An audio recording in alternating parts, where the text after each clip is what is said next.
Hello, Mama. Yes, good morning. Good morning. Good morning. How are you? I'm very well. Kenya is beautiful today. The weather is nice. The Uh-huh. birds start chirping at 5 a.m. Wonderful. Wonderful. Wonderful day. So, Mama, what's the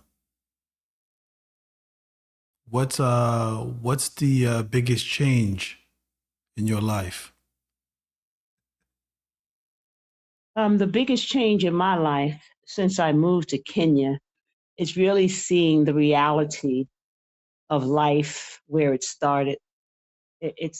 Has had the most impact on me that every time I walk the streets of Africa, I realize this is actually where mankind started. And I get really excited inside about that truth.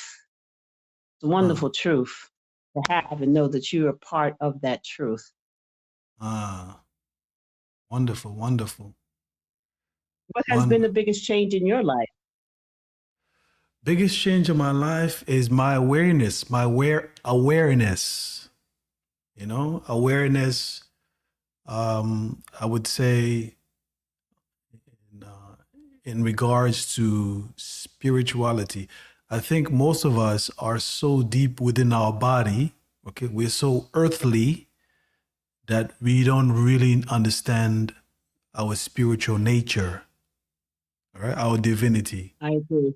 So, I agree.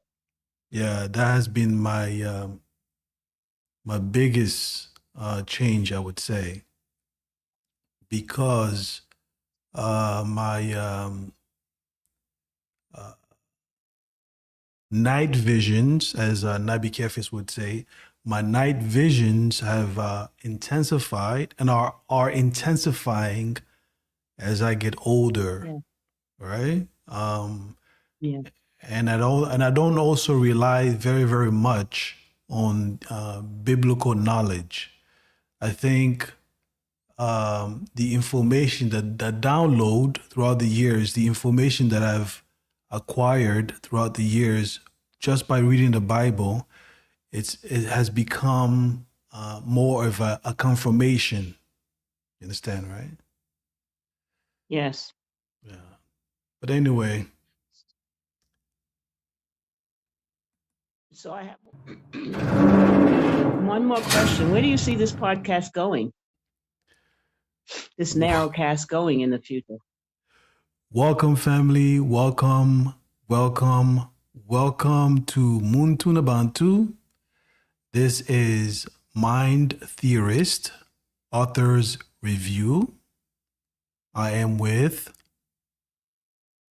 Mother Bantu. Mother Bantu from Philadelphia by way of Kenya. welcome, Mama. Welcome. Yes, yes.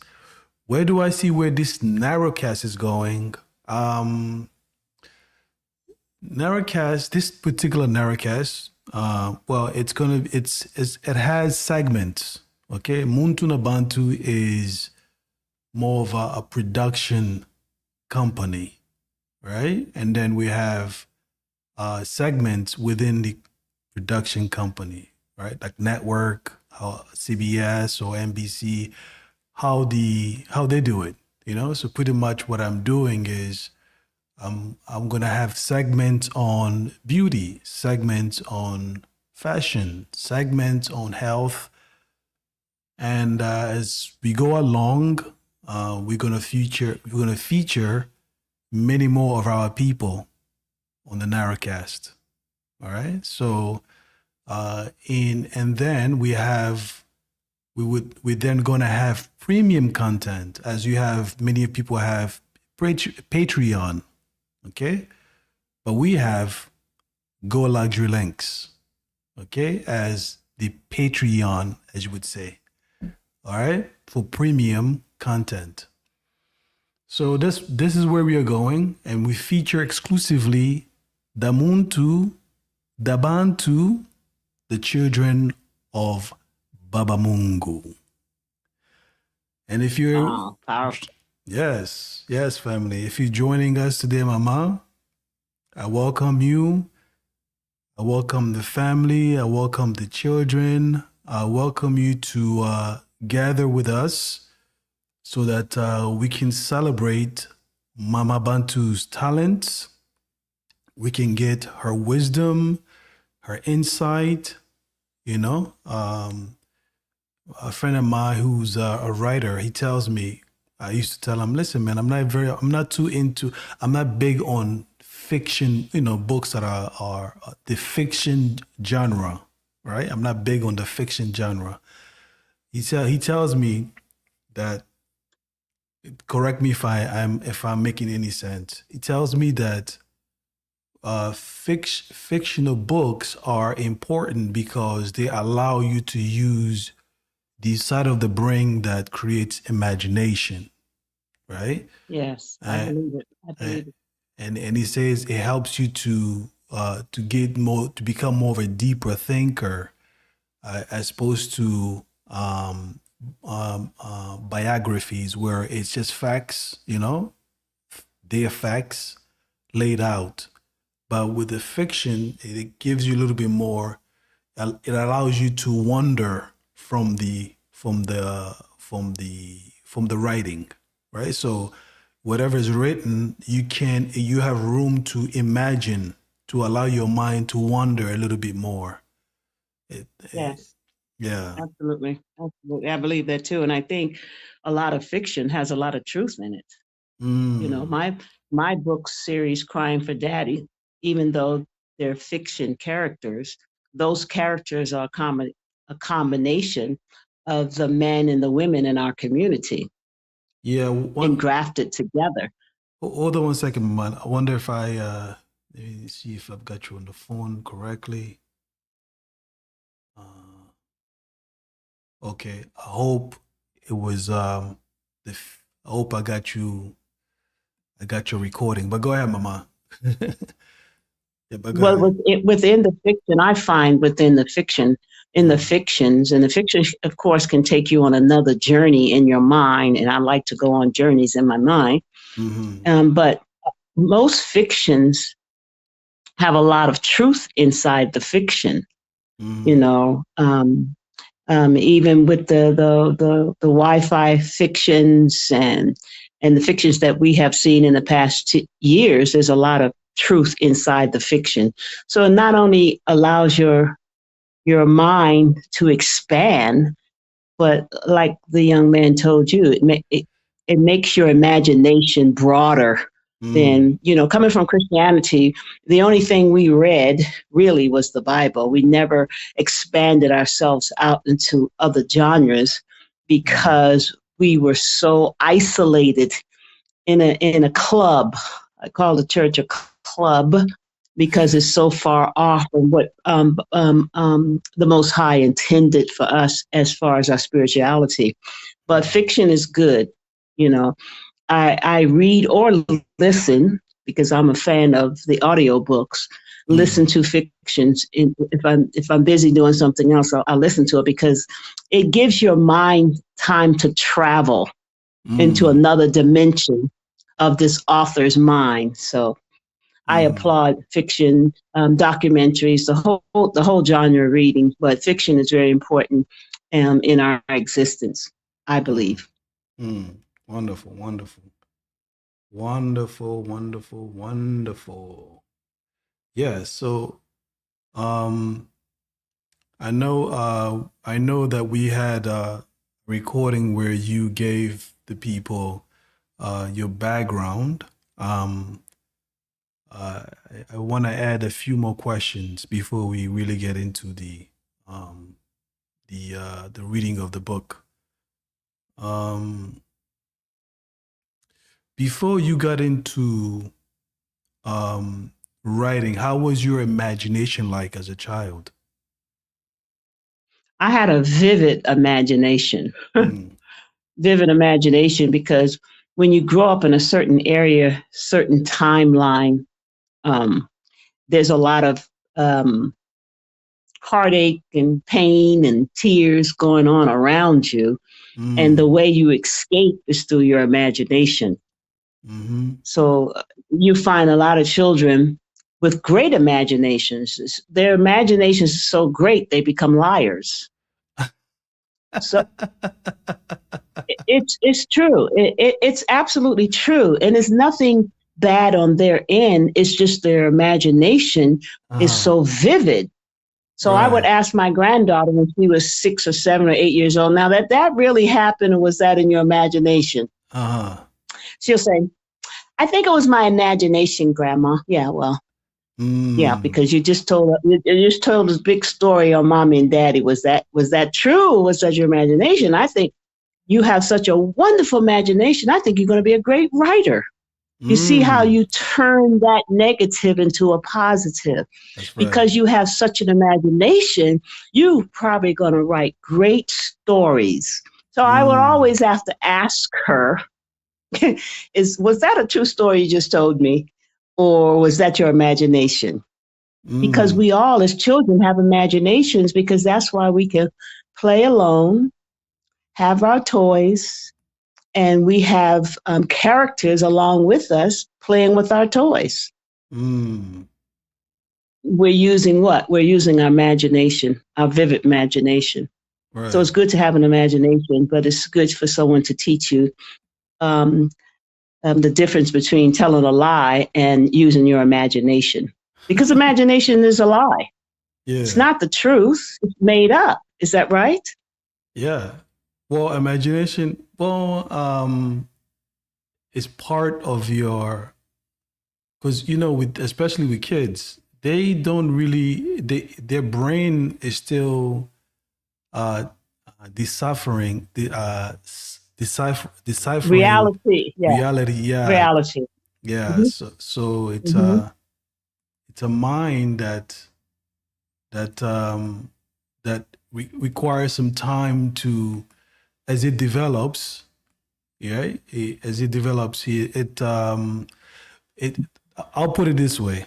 I remember, um, I remember this psychiatrist explaining it this way. He says a child's brain, they're still in that awakening period where um, fiction and reality is, there is no borders, right? It's like when a Yeah. child wakes up, Absolutely. they don't understand. Okay, it's 6 p.m. right now, or it's 6 a.m. right now, or if it's 11 p.m. Right? The reference point as far as time, it's not really accurate. As time goes on, they start to understand certain concepts of life. And is not until a person is a male, speaking for a male, until a male was like 25 years old, when he starts to really understand um, the things that he do or the things that he say, there are consequences, right? There's like Yeah. the stuff that you Absolutely. put out, Absolutely. there is consequences, whether it's good or positive, right? So Yes. Yeah. yeah, so You know, and our imagination is very important to our existence. Also, we mm-hmm, need to sometimes imagine something wonderful is going to happen. But mm-hmm, we take our way in our mind that not only relaxes us but takes us on a journey as in a dream. mm-hmm, That part of our brain is traveling into a world of some reality and some imagination. So mm-hmm, I think reading fiction and reading different types of books, different genre of books, is good not only for you mm-hmm, mentally, but it's good for your brain. I think everyone has a hidden book inside of them. They mm, just don't take the time to write it down and go with it. So, because we all have stories. mm, Everyone, people say, oh, I come from a dysfunctional family, but the whole world is dysfunctional. If you really want to put a pin on that, we're all dysfunctional. So we Mm. all have our stories of growing up, and we have our stories of becoming a teenager. We all have our stories of um, um, our adulthood. So we all have stories to tell. So reading is one of the fundamental things I think everyone should be doing, and every child should be doing, is reading and venturing out into our imagination. Mm. Wonderful, wonderful, wonderful. Family, if you are joining us on this live Narrowcast, this is episode 003 on the author's review of the Mind Theorist Narrowcast. And if I also want to say, if you are attempting to write something in the chat, it is actually not operational right now. I just haven't figured out how to do it. So if you are typing away, we won't be able to see it, unfortunately. But please do comment.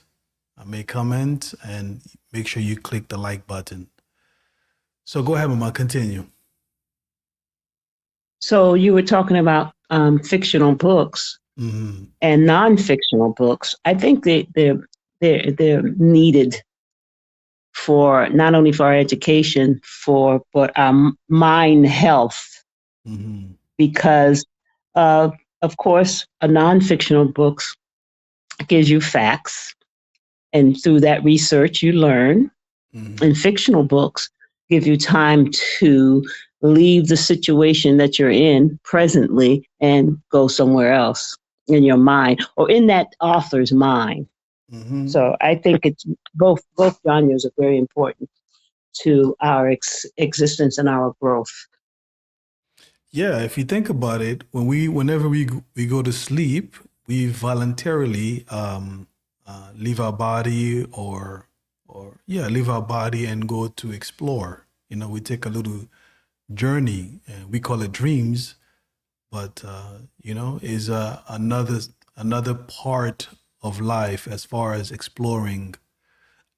I personally think that when you dream, it's just another way the Father keeps you or reminds you, or it's just another way to remind you that you're not you don't, first of all, you don't totally belong in this one dimension. Okay. Two, it also is another way for the Father to remind you that you are a spiritual being, right? So you're not only occupying one physical in this dimension on this planet. You are able to travel light and speed of light, however you want to call it, however you want to measure it, but you are a limitless being. Okay, limitless. So it's just a reminder for you to get comfortable in the idea of transforming, meaning at some point, this quote unquote body is going to decay, and then you're going to have to eventually return back to the one who gave you a spirit, right? Back to our spiritual existence. Very Mm-hmm. good. Mm-hmm. Because we are spiritual beings having a human experience. Mm-hmm. Mm-hmm. And that's the most powerful quote and truth that there is on this earth, that we are spiritual beings. Mm-hmm. We're in a earth suit. We're experiencing a earthly existence, but we never die. Yeah. We never stop existing. Yes. Never, because the spirit does not die. So acknowledging that and understanding that, it takes you to another realm of thought.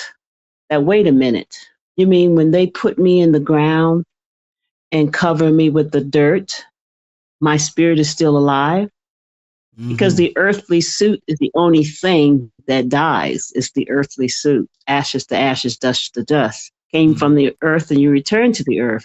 But that doesn't encompass our spirit. A lot of people say, oh, we don't talk to the dead. Well, you actually do, because you think they're dead and they're not. My grandmother's not dead. My mother's not dead. Neither is my father. Because they're spiritual beings. And they can communicate with us through our spirit as we communicate with the Most High through our spirit. We don't see him physically, but we know he's there. Yeah.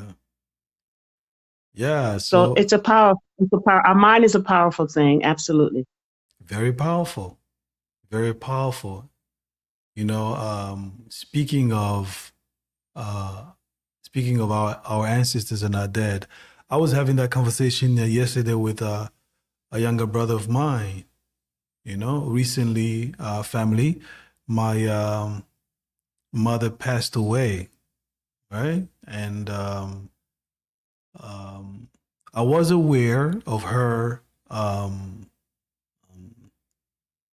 You have that. You have that sense that okay, because she was sick for a long time. So earlier this year, I did my crying, I did my petitions, and the Father still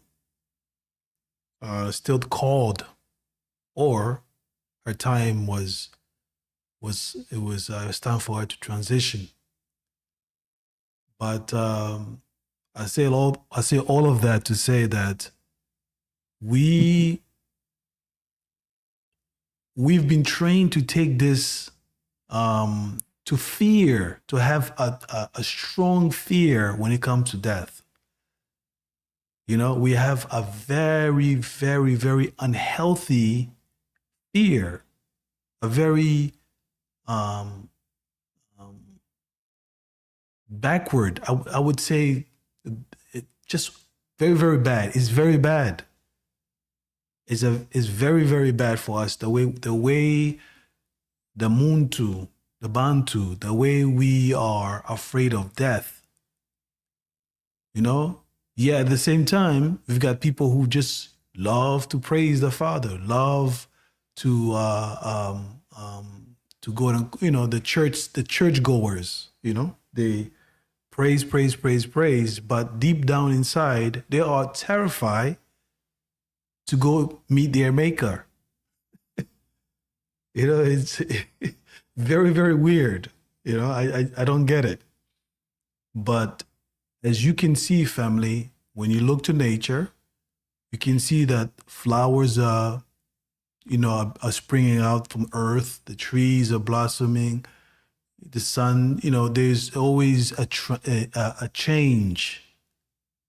Okay, a flower it blooms and a flower dies, right? If we look to nature, there's this circle of life, that this continuity. All right. So if the Father blessed the human to multiply, to be fruitful, and if we look to nature, we can learn from nature and to know that, yeah, you know what? We don't literally, we die physically, but we don't really die. You understand? There's a continuity in life. So we have to embrace growth, meaning there are stages to life. There's elevation. It is an accurate process. You gotta be born, you've got to age, and then you're gonna have to die to transition to another level, to another dimension, another mission, another purpose. But we don't die. Okay? Did you want to add something, Mama? I just want to say that it's very common that everything African and all of our belief are demonized. But if you listen to everyday conversation, whether it's on the news or you're talking to your friends, and whenever one of their people die, oh, now they're an angel looking over you. But if a black person say, now they're an angel watching over me, oh, that's demonic. Oh, that's witchcraft. Oh, that's voodoo. Well, how come it's okay for the Chinese, the Japanese, the Indian, they all believe that when this person died, they become, in the spiritual realm, an overseer, a watcher over you. Why it's just so common in every other culture, but the African culture is not only demonized, but we're taught in the church that we don't speak to the dead. I don't know how many conversations that I have about the last podcast that we did, that the black people, my family, not my biological family, but I call my African people my family. Why do they think, and who taught them, that when your grandfather transitioned over, you can't talk to him, you can't communicate with him? And that's one of the biggest fears in the black culture. So what happens if grandpa comes to visit you? I'd be scared and I'd run away. Why? He didn't come to hurt you. He didn't come to do any harm to you. But that's the consciousness in our culture, in the black culture, that everything that lies on truth, we were taught in the church that it was a lie. Yeah. Basically, so it boggles my mind. It boggles my mind. Yeah. I mean, there's a disconnect. Whereas you've got some facts, but you don't want to examine the whole story, the whole account. You know, you were given a Bible, but you didn't question the source. You didn't tell the person, well, you are the one who just, raped my mom, killed my ancestors. My family. Yeah, you have a track record that I shouldn't trust. So, you've done something to me. So why am I putting my trust in your hell account? In your account of your description of the devil or the description of the God that I worship. What do we give? What do we believe them so easily? The same perpetrator, right? They've committed certain acts against my kind. Why do we go then and believe them? Why not? Why? It would make sense to say, you know what? I did my research, I did my investigation, and I came to conclusion that even though they're wicked, based on what I have studied, there is some truth to their account. You understand, right? That would make sense. But for a person who has raped your ancestors, killed, hung, destroyed, killed your children, yeah. When they've done these things, you've got to be able to be a little bit more discerning, not just accept everything they give you or tell you. Yes. Because the Bible holds truth, but not everything in the Bible is true. Some things were added to the Bible. Some books were taken out of the Bible. So if you have this conversation, this normal conversation with people about the Bible, well, automatically they shut down because everything we need to know is in these 66 books. Okay?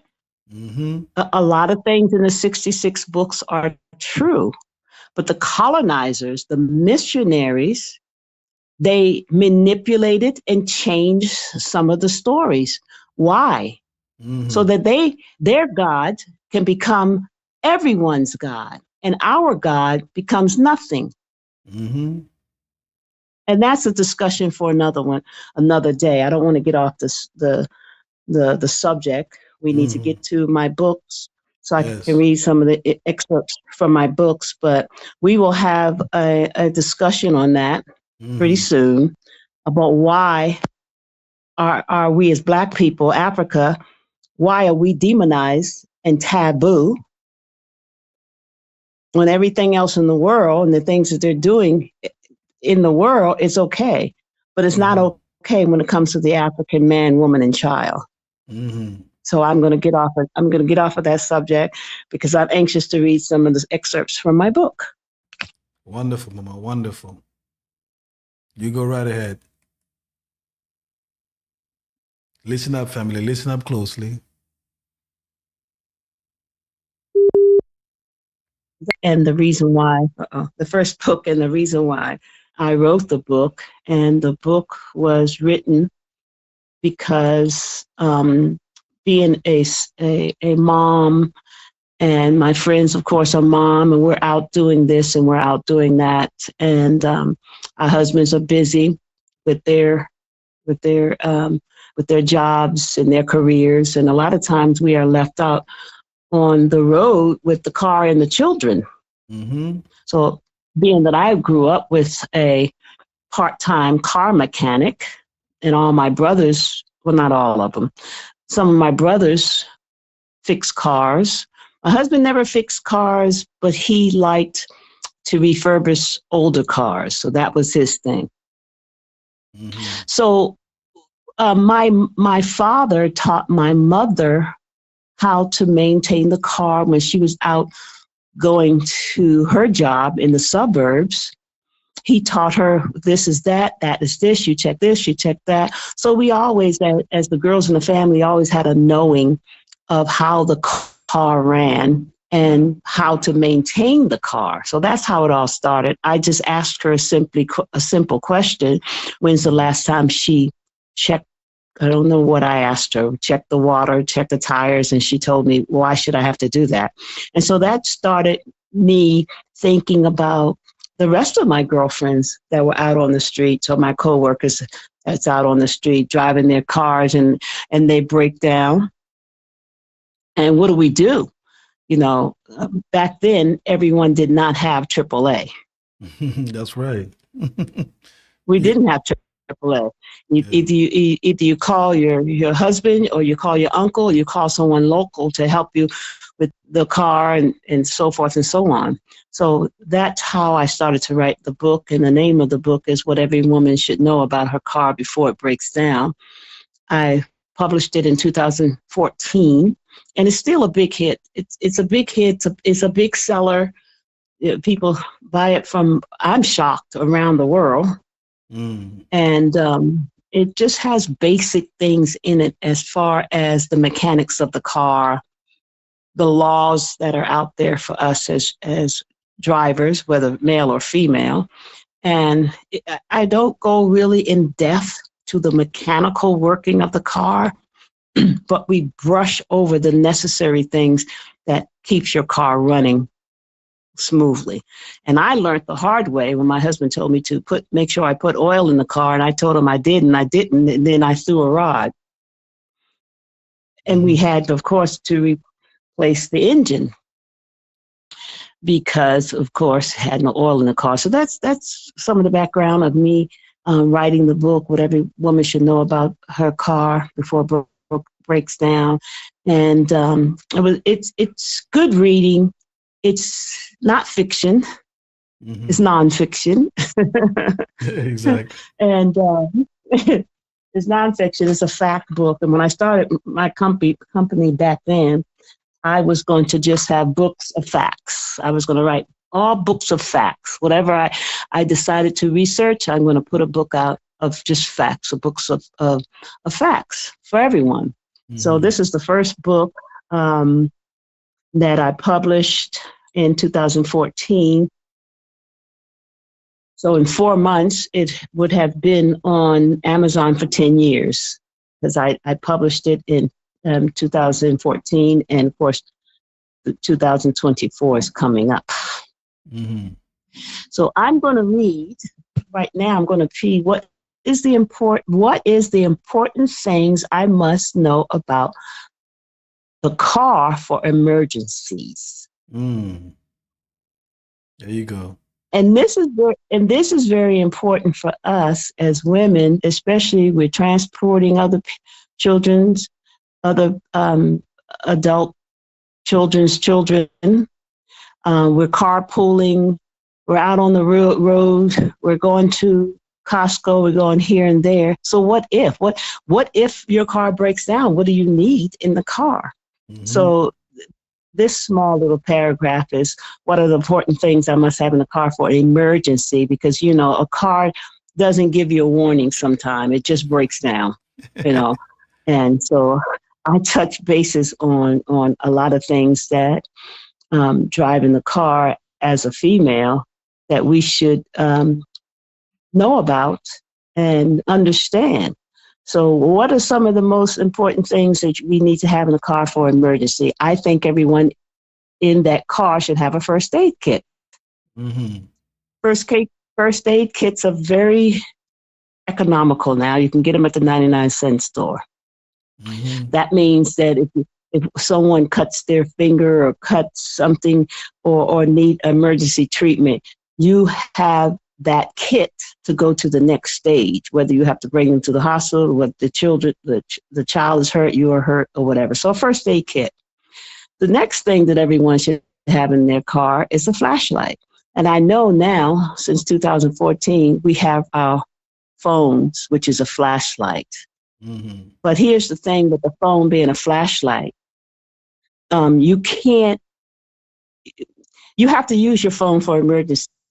So the flashlight needs to be separate from the phone. You need to have the phone, the flashlight where you can look around in the back of the car. You have the flashlight maybe to flash around at someone that's saying, hey, I need help over here. But the flashlight is very important to have in the car. We need emergency flashers. What are emergency flashers? The emergency flashers you can buy at the AutoZone, at any auto store, and it's just the flashers are something you have in the trunk of your car. You take out the flashers and you put one on the front of the car and one on the back of the car, especially if it's night. You don't want anyone running into you, but you want people to see that you're having an emergency right here. And so you put the emergency flashers on the front of the car and in the rear of the car. Rubber gloves. Why rubber gloves? Because under the hood of the car is dirty. That's right. It's dirty. If you're going to pull out the rod where you can read the oil, all that is dirty. So have some rubber gloves in your car. I'm talking to girls now, not boys, because boys don't care if they get their hands dirty. Mm-hmm. You should have at least 2 towels in the car. Mm. These are your emergency towels.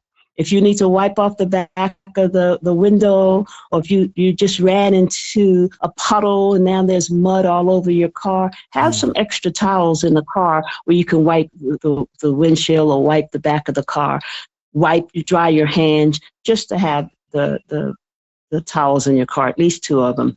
Paper towels. Mm-hmm. I broke down one time, and the car mechanic, when he came, he said, get a roll of paper towels in your car. I said, okay. And you can get those at any auto shop, not the household paper towels, but the auto paper towels. They're usually blue or green. Put those in your car. Hand sanitizer, of course. After you finish looking at the car or whatever you're doing, you can sanitize your hands. You don't need this anymore, but back then we needed some antifreeze. That's right. Because a lot of times there's antifreeze in the radiator, not water. And you should know whether I put antifreeze, is my antifreeze low? And if you take your car if they tow your car to the mechanics, they're going to charge you $10, $15 to put antifreeze in your car. You say, wait a minute, hold on, I have antifreeze right here. Put my antifreeze in my car. That saves you money right there, just having that in the car. That's right. A warm jacket, a rain hoodie, and closed-in shoes should be in your car. And that's self-explanatory because most of us in the summertime, we walk around with our nice little sandals. But if you break down in a rural area and the weather changes, at least you can put on some closed-in shoes. If it's raining, you have your raincoat hoodie in the car, and you have a warm jacket if it's not raining. I do remember breaking down in my car, and it was so cold outside. It was windy, and all I had on was this little, top that I wore out the house. And I thought to myself, I need to have a warm jacket in this car at all times. An umbrella. Why an umbrella? Because if you have to walk, say you broke down and you have to walk across the road and it's pouring down raining, hello, I have an umbrella in the car. There we go. Yeah. So everyone should have in their car jumper cables. I don't know how many times that people have knocked on my window, not women, men. Hey, you have some extra jumper cables? No, I do not. Or yes, I do. Because if the battery goes dead and you need a jump,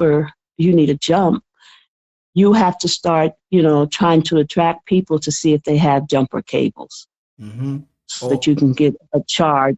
So you can go to the next spot to the auto mechanic shop, but you need a jump. Yeah. So, and I have many stories of people that the battery went dead and they did not have jumper cables, and 10 people that they would ask, sorry, nope, sure don't. No, sorry, I don't have any jumper cable. So being prepared for an emergency as a woman is very important, that we need to have some things in the car, so that we can get the help. And it just prepares us and keeps us safe out on the road as we are prepared. Yeah. So that's the emergency. That's the importance of the things you should have in your car for emergency.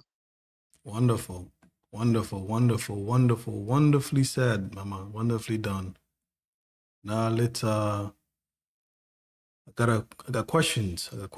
So, Mama, the first question has nothing to do with the what's in the book.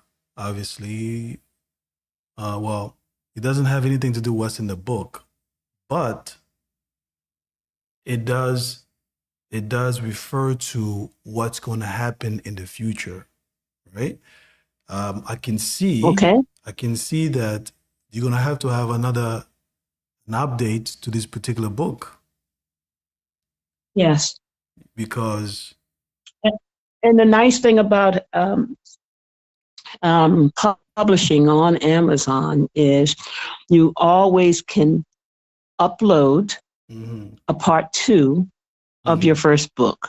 They tell you that all the time. If you want to make this a series, do this, that, and that. So in writing another portion for this book, to update this book, of course, it's very simple to do that and put a part 2 added to this book. So you're absolutely right.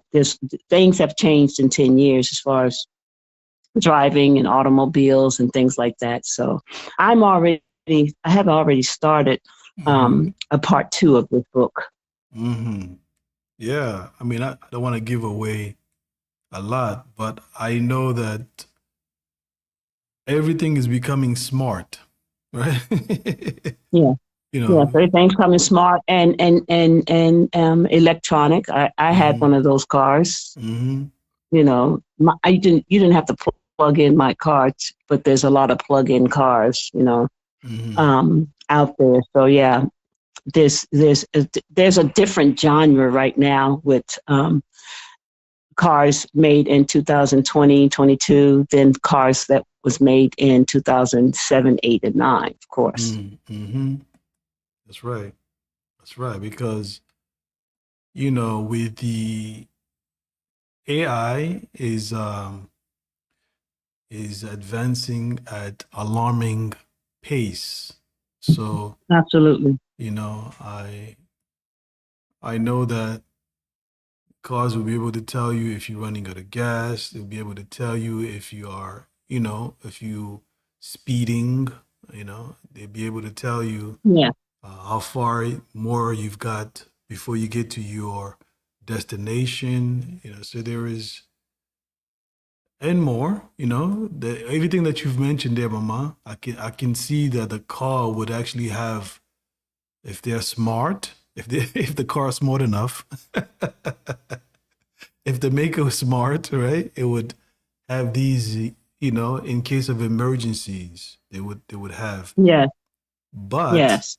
But here's the reality to the smart cars. There's exactly, go still ahead. thousands of cars out. There's still thousands of cars out on the E- road in e- the car dealerships that are not smart. And exactly, not everyone is going to be able to afford a smart car. Let's face exactly, it. exactly. It was, us, the people in the hood, they would like Mm-hmm. a smart car.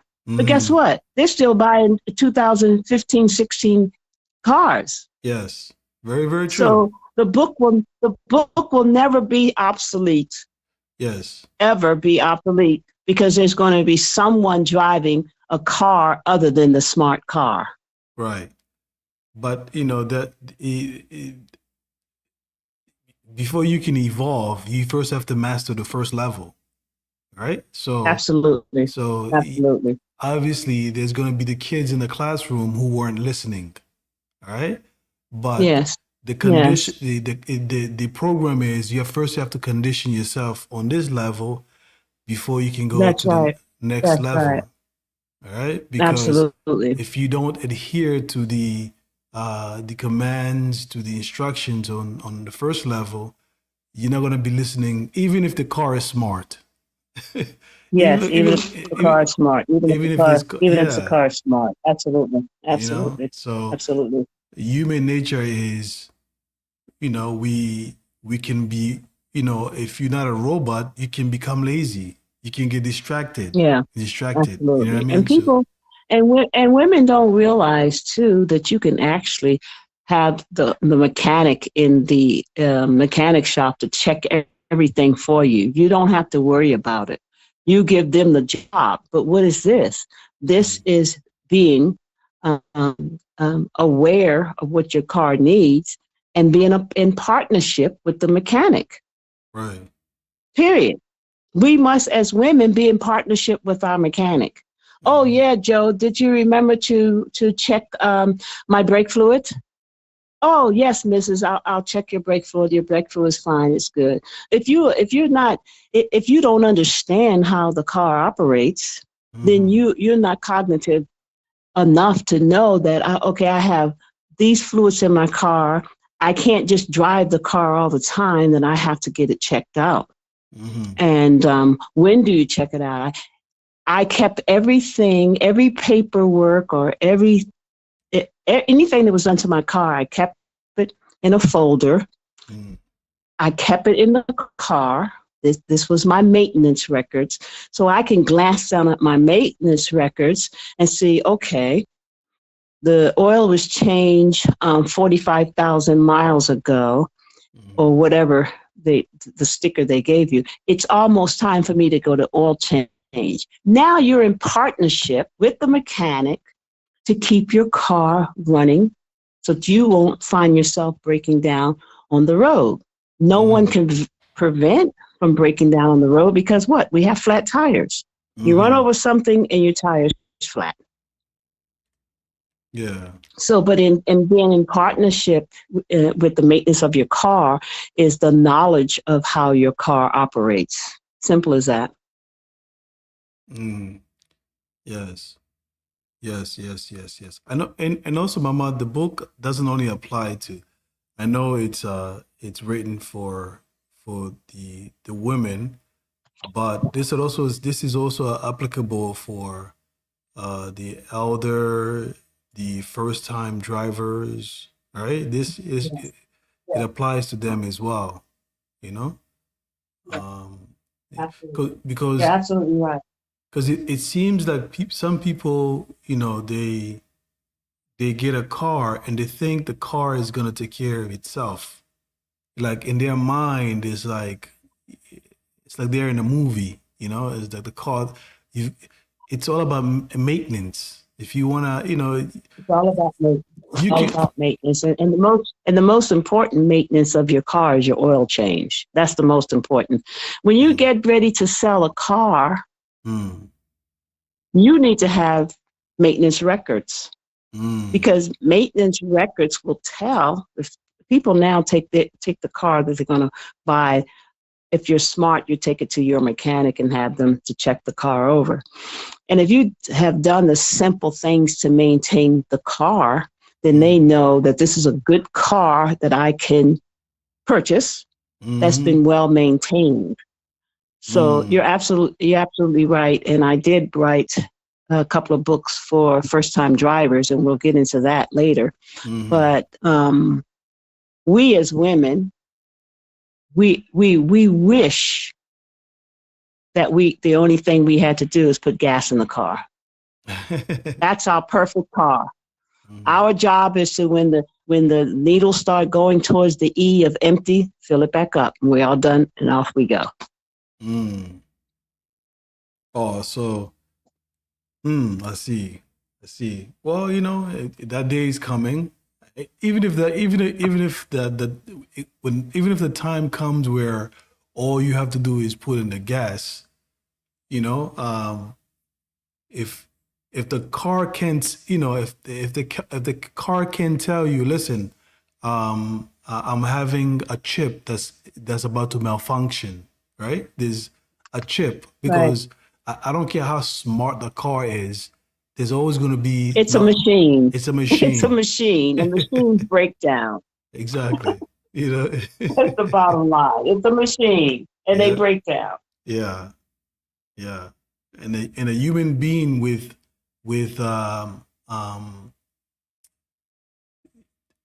there is just certain things that robots, and you can always tell. You know they have this. You know, they're creating these robots where they're giving you expression. They're giving you a person's expression. You know, the blinking of the eye, the attitude. You know, they're getting close to making the robot calm, where you won't be able to distinguish if this is a human being or robot. You know, that day is coming. But there's always going to be, if you have a deep intuition and perception, right? If you are observant, you can always tell, this person is too mechanical. There's still rigidity. You know, they're still rigid in some ways. Yeah. You know. You know, AI can make all the robots they want, but these are robots without spirits. We are spiritual beings. We're not robots. So the robot eventually will fail, because God made us spirits. He made us from his spirit. So we are spiritual beings. A robot is a mechanical being, and the mechanics of the mechanic will break down, will falter, will not do what it's supposed to do. So have no fear. Because they're making AI and artificial and robot, it doesn't intimidate God, because God says, okay, do your thing. But I'm the master of everything, and the things that you're making will fall apart eventually. Yeah. Not too far off the book, but I just had to say that, you know, don't let the robots intimidate us. Yes. Listen, we won't be able to venture away from the Father. We're superior. We're superior to everything on the earth. We're superior to any mechanical thing, any robot, anything. We as human beings, and we as Bantus, we're superior. Yes. That was one of our assignments, for us to have dominion over the earth. That's right. Right. So, that's right. And all of its creation. Yes. And all of its creation. And so, but you know, it's the 20th century. Things are happening quickly, but no matter what's happening, people are still going to go to their Kindle and crawl up with a good book. That's right. That is right. Yeah. You know, it's still, some people actually say, you know, they can't, you know, there is still something about turning a page with your hands, right? My girlfriends. Yeah. They say, oh yeah, I said, well, have you read my book? Yeah, I have your book on there, but I like the book. I like the smell of the book. I like to touch the book. I like to crease the pages where I left off. And you know, hey, to each his own. and Yeah. that's good. But Mm-hmm. we're still going to crawl up with a book. Those of us who love to read and love to venture out from reality, our reality. Right. So books are always going to be available, of course, but the electronic books is convenient. It's just Mm-hmm. convenient. Let's face it. Sometimes I read fat books. And if I'm on the airplane and I'm traveling somewhere, it's just easier for me to pull out my Kindle. You don't even have to pull out your Kindle anymore. You just pull out your phone Mm-hmm. and read your book. So it's just the convenience of electronic book versus a hardback or softback book. I agree 100%. Right. To each Well, his own. To each his own. definitely, definitely. So this is a segue. That would be, it's actually a perfect segue, Mama. Let's speak about the Bantu assignments. Okay. So I, for those of you who are coming or who's just came into the live Narrowcast as we are speaking, Mama Bantu has just read her book. I gave you gave you some instructions for those of you who, for the ladies, obviously, for the ladies, and some men who are not technically savvy, how to maintain what to have in case of an emergency when it comes to your driving, and how to maintain your car, your vehicle. Okay, as Mama said, it's a machine. All right, even if it can talk to you, it's still a machine. Right now, it's gonna be dangerous if it comes to you and tells you it feels some kind of way. That's what we get. That's what we get. That's when it gets scary. That's when it's gonna get scary.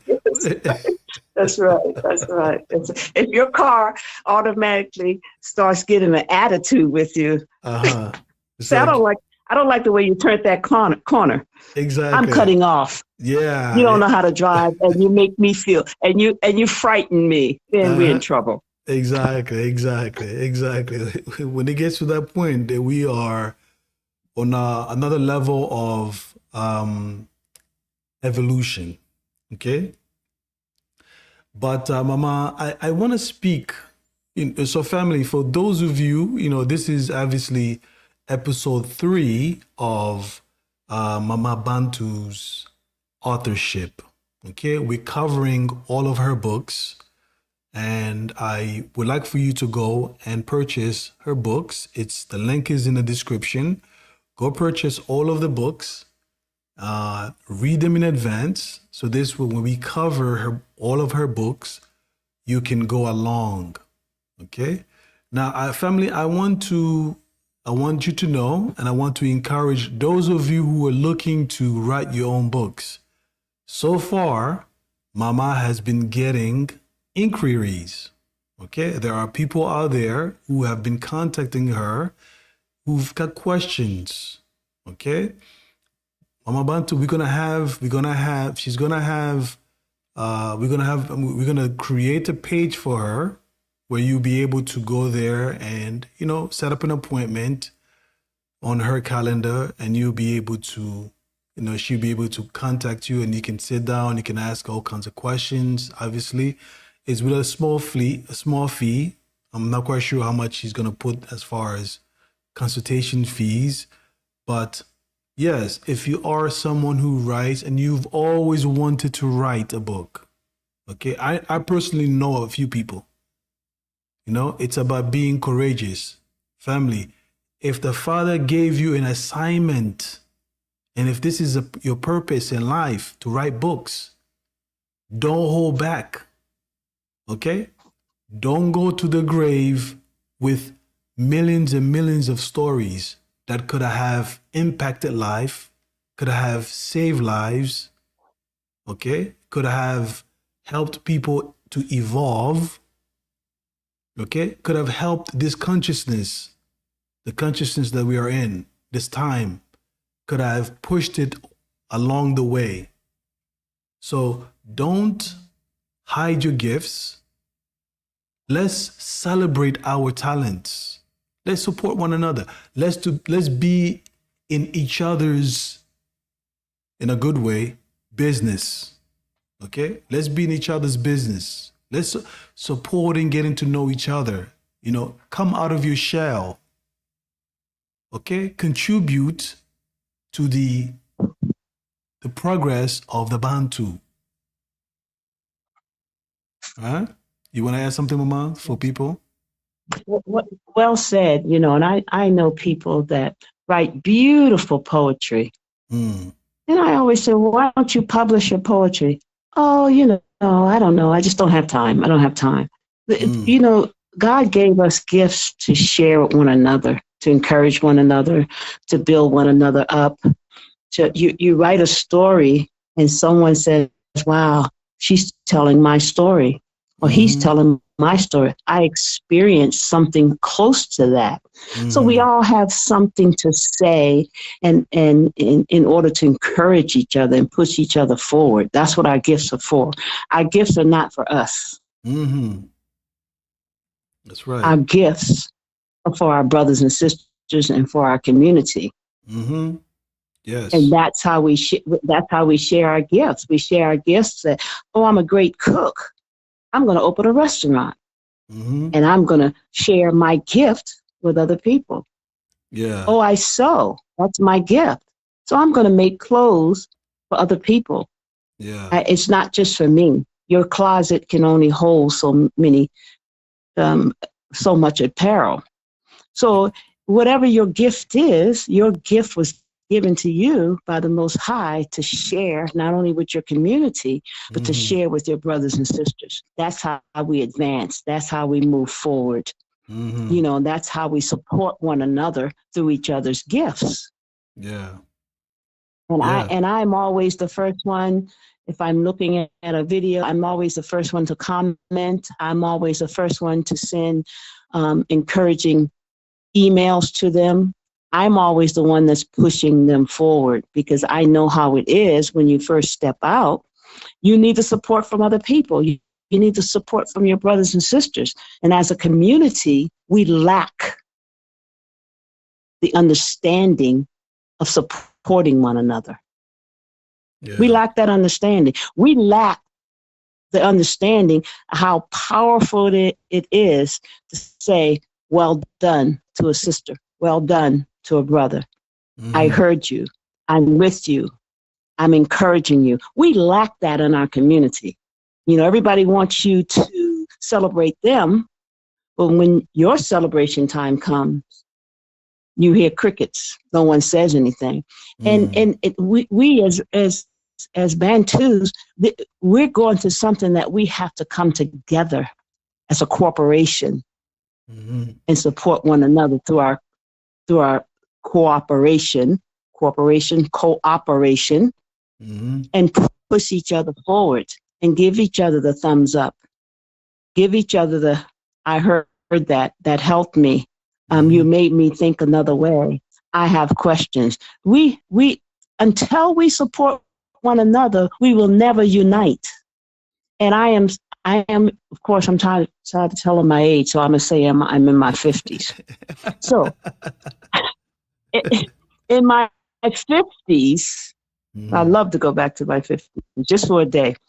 But you get tired of waiting for us to support one another when everyone else's community, the Chinese, the Japanese, the Ashkenazi Jews, they support each other. Boy, you better not say I'm doing this. The whole community supports.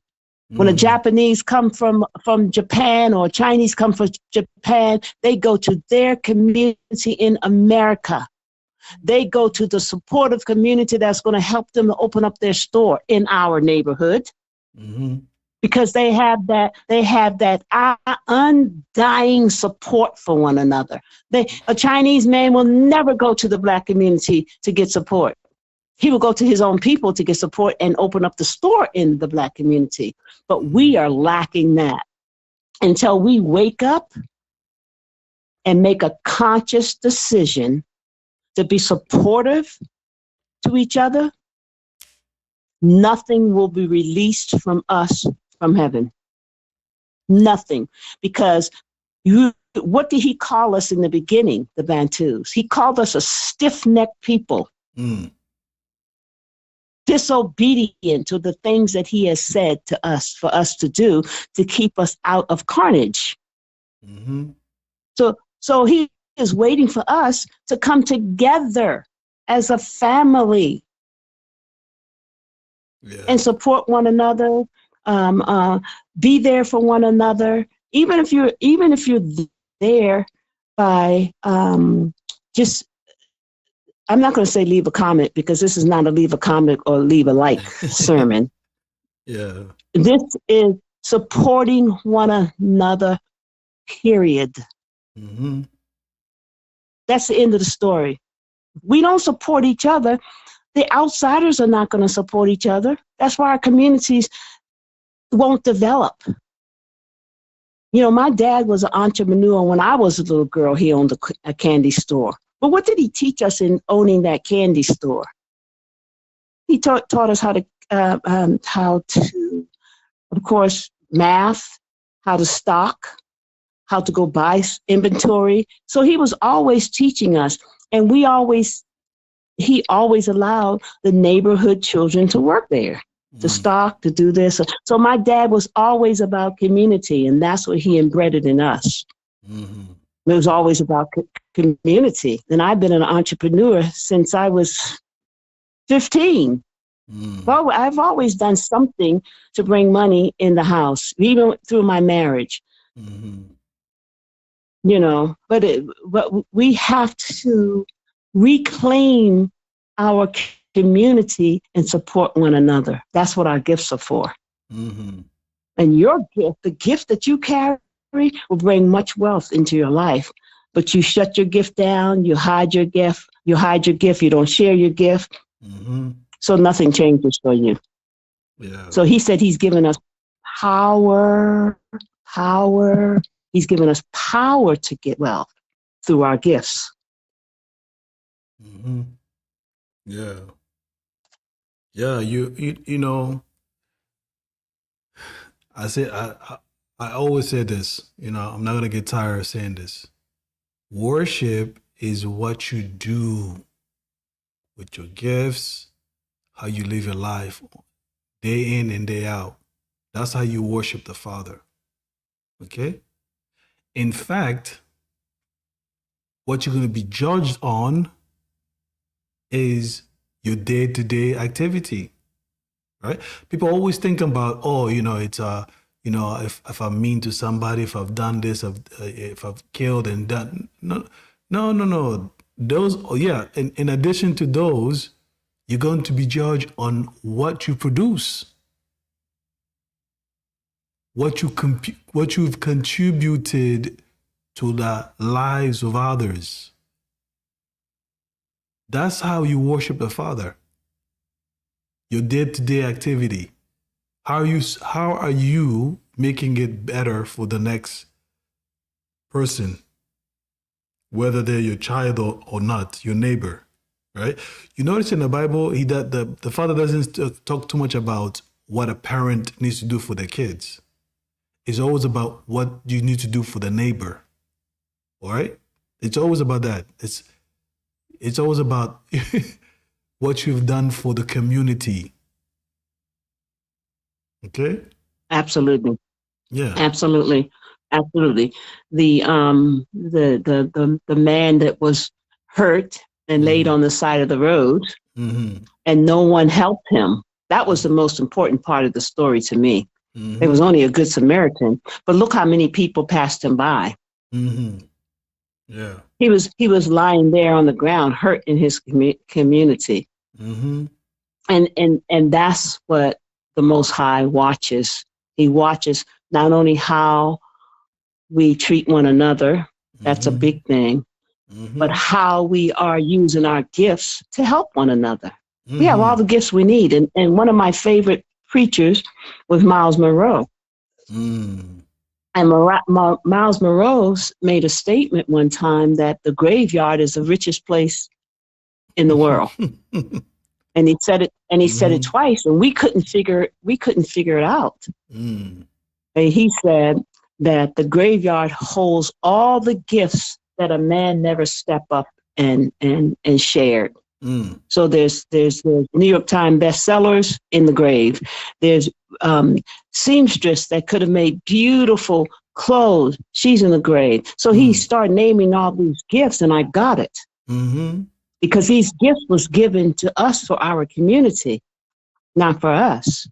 And he Mm-hmm. said, do not die with a book that he's given you inside of you. Don't leave this earth and not have put that book out there. And that kind of, as a young mom, I was like, yeah, wow. I don't want to die and leave any gifts that he gave me. I don't want to take them to the grave with me. That's right. That's right. That is right. That is right. You know, so the next segment here, family, is Bantu thoughts. And because I have yet to know how to set up the chat, we are going to skip this particular part. Okay, well, not necessarily skip, but we're going to expand. We're going to give a little more a little more a thorough of understanding what it means to be a Muntu or a child of Baba Mungu. Okay, we said that we talked about assignment that we need to speak with one another, but really, what are we if we don't connect with one another? What are we? Right? What are we as a people if we're not a unified body? What are we? We know the obvious. We know that obvious that the enemy can, can easily just go ahead and separate, put it like right now. They have a lot of our people, okay? A lot of our people are in jail, prisons. That's a whole nother demographic right there. A whole nother demographic. There's a whole another world. Okay? That's a whole different world. And it's a huge demographic. We don't need them to put our people in prison. We do it to ourselves. We do it to ourselves. But the Father is very, very, very clear when he comes to the principles and the guidelines, commandments, precepts, whatever you want to call it, laws, whatever. The Father is very clear. He's not talking to the individual. He's talking to a collective. The only time he's talking to the individual, we call them prophets. Okay? And those prophets, they still have to come to the people and they still have to give you the message. And the message, it always is about the collective, right? So what are we as individuals? What are you as an individual? If you are a Muntu, if you are someone, okay, let's say, let's even include the Christians. Okay, let's include the Christians. What are you to your brother, to Baba Mungu's people? What are you?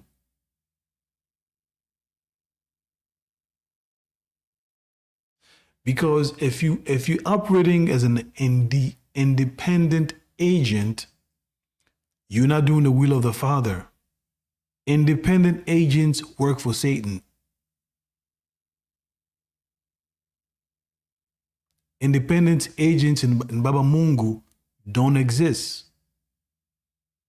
When Isaiah KONGO spoke to the people and he spoke to the disciples, and by the way, he spoke to Isolele, the people that you call Israel. He didn't speak to the whole world. He spoke to his people.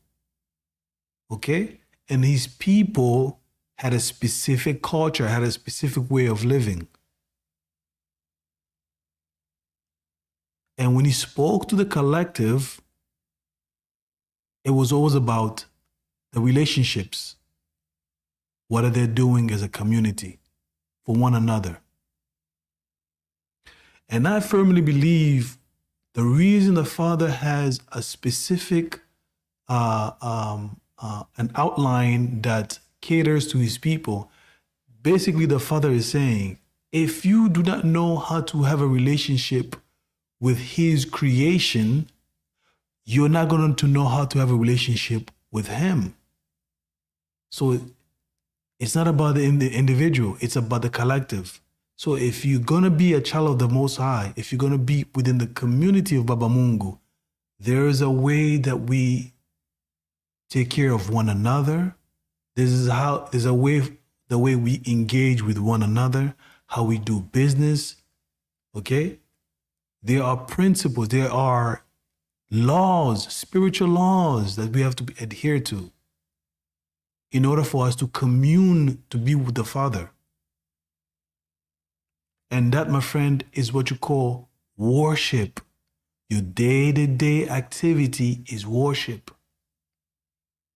Your day-to-day activity should be able to uplift another person. Okay? Your day-to-day activity should be able to help and save someone from disaster, from self-destruction, from delusion. Okay? So when we labor as Baba Mungu's children, as Baba Mungu's people, we're not laboring in vain. We're glorifying the Father. We're worshiping the Father. Okay? Do you want to add something, Mama? That was very good. That was very good. Because remember last week, the last podcast we read, how can you say you love the Most High? Yesaya was talking. Mm-hmm. Jesus, we know him as his African name, which is Yesaya. Mm-hmm. He said, how can you say you love God and you don't love your brother? Mm-hmm. So he turned the picture back around to saying, you're here in this space. Oh, I love you. Oh, the Most High, I love you. Oh, ha, ha, ha. You've never seen him. Mm-hmm. But here your brother is here. You haven't looked down and know that he has holes in his shoes, mm-hmm. or his clothes are tattered, or does he look hungry? Mm-hmm. But oh, you love him. Oh, your hands are raised and you're waving your hands. But he said, you look over at your brother. That's a divine, not only a divine order, but it's a divine law. Mm-hmm. Do as it to others as you would have them what? Do unto you.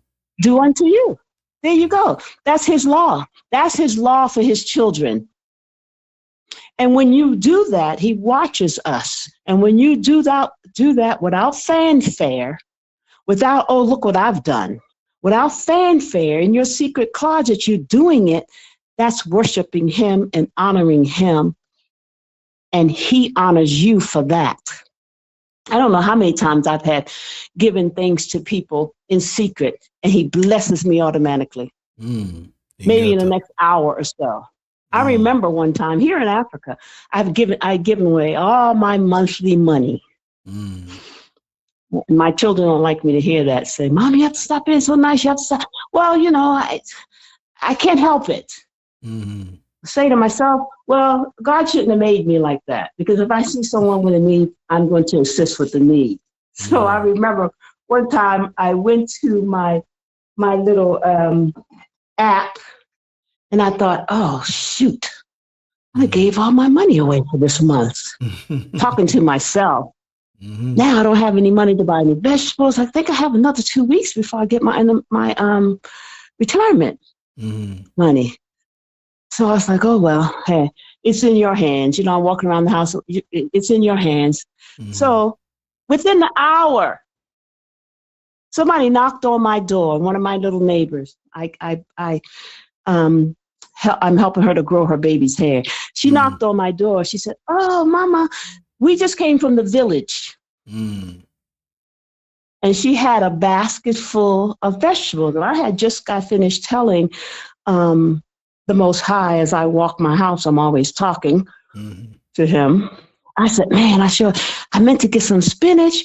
I meant to get this. I meant to get that. So she knocks on the door. She said, oh, we just came from the village, Mama, and we want to share our vegetables with you. Everything in that basket that she had in her hand was what I had asked him for an hour before.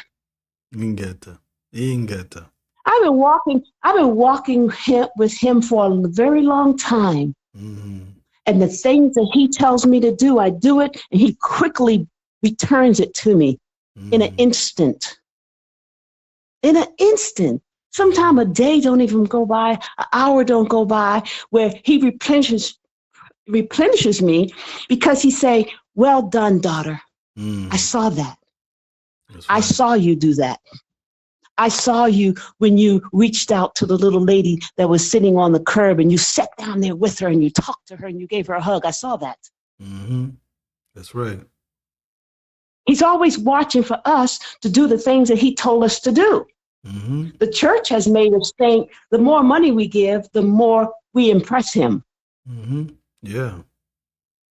The more we care for one another is what is worship and what impresses him.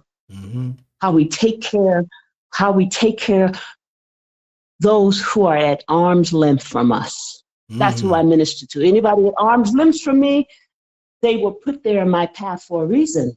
Even if it's just a chat, laughter, a smile, a hug. And I always tell people, you will never forget me when you leave me. And they say, no, Mom, we will never forget you. Because it's not what you say to people, it's how you made them feel when you left their presence. That's what we do as brothers and sisters to each other on this earth. Yeah.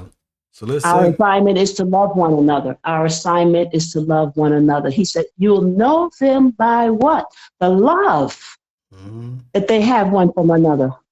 The love that they have one for another. Those are my children. Yes. And everyone will recognize who is his children based on those acts. You know? Yeah. So Mama, let's close out with our thoughts. Okay. I'm gonna close out with my thoughts. Family, go out. The links are in the description. If this Narrowcast has been beneficial to you and you find it valuable, please subscribe. Click the like button so that the algorithm can allow others to pick up the topic. Okay. And comment in the description in the chat area. And make sure you share with others. Okay. Share is to connect. You're connecting with others. You're connecting our thoughts. We're connecting our thoughts with others that have the same spirit, right? That's what it's about. For those of you who found this valuable, you can go ahead and purchase the books. They are in the link is in the description. It's on Amazon, and make your way over there. Get the books, because we're going to cover each book. All right, family? We're going to support Mama by purchasing the books. My final thoughts, family, is this. If we cannot learn to truly love one another, to tolerate one another, right? If we can learn our differences, that the very differences that are being used against us, okay, we can learn to appreciate our differences. we should be able to embrace one another, because when there is a huge of a difference, all right, it may huge, and when I say huge of a difference, I'm talking about culturally. We have the African in the diaspora, whether it's Brazil, whether it's Cuba, whether it's Haiti,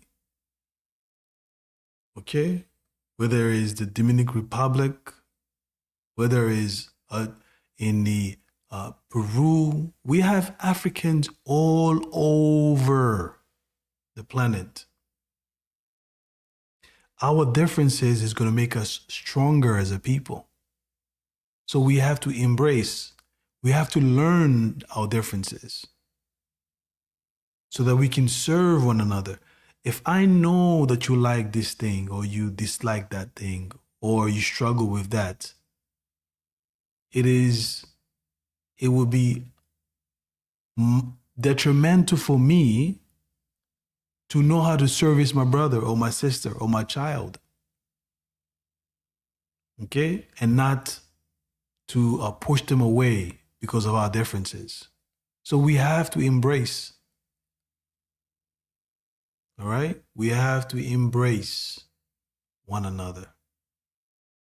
We have to evolve as Baba Mungu's children. We have to turn our weaknesses into a strength. So, go ahead, Mama. You have anything to say to close out? I just wanted to say that everything that we do and everything that we inspire to do should please him. Mm-hmm. It should please him. Because we're trying to get to a place, everybody's trying to get to heaven, when we will wind up here in Africa when it's all said and done. But as everybody's getting to a place, we're trying to strive to get to a place where he is. I don't want him to say to me, depart from me, I never knew you. You who work iniquity, it's going to be a strong day. Or I don't want him to say, I never knew you. And I don't want him to blot my name out of the book when the Bible says we don't know when we entertain angels unaware. So what does that mean? What does that mean? We don't know when we entertain an angel that has human clothes on, but they're a spiritual angel. They came to test our love for him by our actions. And I'm going to tell a quick story before we close. We had this play in Los Angeles, and one of the elders dressed up like a homeless man outside of the play at one of the big theaters downtown. I'm not going to name it. Big theaters in Los Angeles. And everyone from the church walked past him except me. That's what he said in Sunday on the church. When we went to church. The play was on a Saturday. It was a good play. It was a production of the church. We put the play together. And because I was always out on the streets talking to people and didn't have any fear of me, actually, he said, even the pastor walked past me and turned their nose up to me in their entourage. And I asked them for a quarter. 25 cents, so that I can get a meal. So we never know when we're being tested by an angel or by him. Where's their heart really at? Yeah. Because our money does not impress him. Yeah. Well, I just gave 1,000 into the offering. How come nobody patted me on my back? Didn't the pastor see that I just put 1,000 in there? It might impress the pastor, but it does not impress the Most High. What impresses him is how we look out for one another, how we support one another, how we push each other ahead. That's worship to him, and that's what he watches on this earth, how his children, the Bantus, interact with each other. So we can do better. We can do better. Because there was a song, somebody's watching you. We're being watched. Our faith is being tested because love is an action word. And you can tell God that you love him all day long. But what is your actions that proves to him that you loved him because you loved one of his children, or you supported one of his children, or you pulled one of his children up? Yes. So we have to be mindful that this earth is a testing zone to where we will wind up. Yeah. This is a testing zone. So we all can do better when it comes to our community and our brothers and sisters. Yes. The scripture says he created the after each creation, scripture says that it was good. Okay? After each creation, scripture says that it was good. So therefore, in your existence, there's supposed to be an affirmation at the end of the day that says, it was good. You were good. You were a good creation. You are affirming the Father's glory. You are affirming, okay? You are affirming the Father's glory. How you live your life, you affirm that the Father created you, us, and everyone, and everything you see with your eyes, whether visible or invisible. All right? So, Baba Mungu, we stand before your mighty throne, before our ancestors, before the elevated, righteous ancestors, before the 24 elders, before the 7 spirits, before the 4 living beasts. Scripture says, they say, glory, glory, glory unto you. For truly, Baba Mungu, you are praiseworthy. We stand before Pinanza, the righteous judge. We stand before Mama Bumbaloa and all the witnesses in Zulu. Baba Mungu, I ask that you open the minds, the hearts, the desires of your children to passionately love you through their actions for one another. I ask for your protection for our children. May they see the wicked acts. May they see the man of wickedness. May they discern their acts, whether it is the introduction of homosexuality, whether it is a deception to confuse their gender, whether it is to implant wicked thoughts, whether it is the self-hatred in themselves, whether it is to despise you, Father. May you expose and remove any filth that comes into our spirit. Allow us to be a unit, to be a body that glorifies you, that affirms your creation. May the animal be a testament, a testimony, along with the Malakis.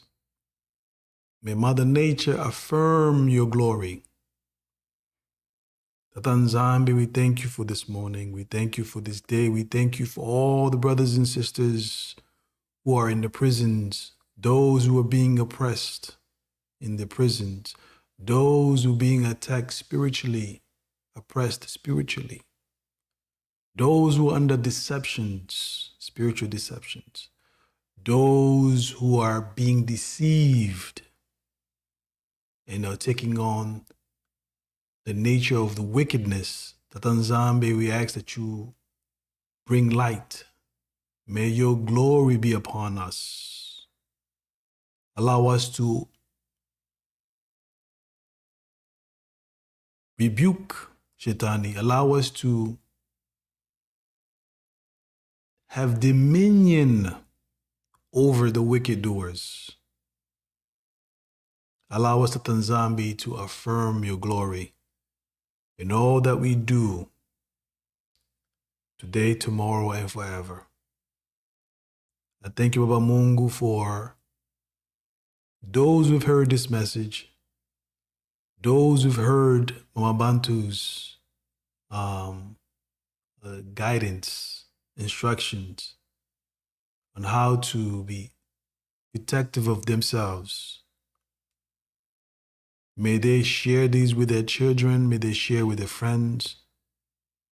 May we be a unit, a body that glorifies you. Baba Mungu, I thank you today, tomorrow, and forever. To the mighty name of Isaiah KONGO, through our ancestors, to the Malakis, may they all say, Ingeta, Ingeta, Ingeta, Ingeta, Ingeta, Ingeta. Ingeta. Well, family, thank you very, very much for spending 1 hour and 34 minutes, right? 34 seconds. Thank you, family. Until next time. Maybe later on we'll come back. It all depends. Have yourself a wonderful night, a wonderful morning, wherever you are on the four corners of this planet. Let everyone know that you are the child of Baba Mungu. Okay? Bye-bye for now. Bye-bye. Be blessed. Be blessed. Be blessed. Be blessed.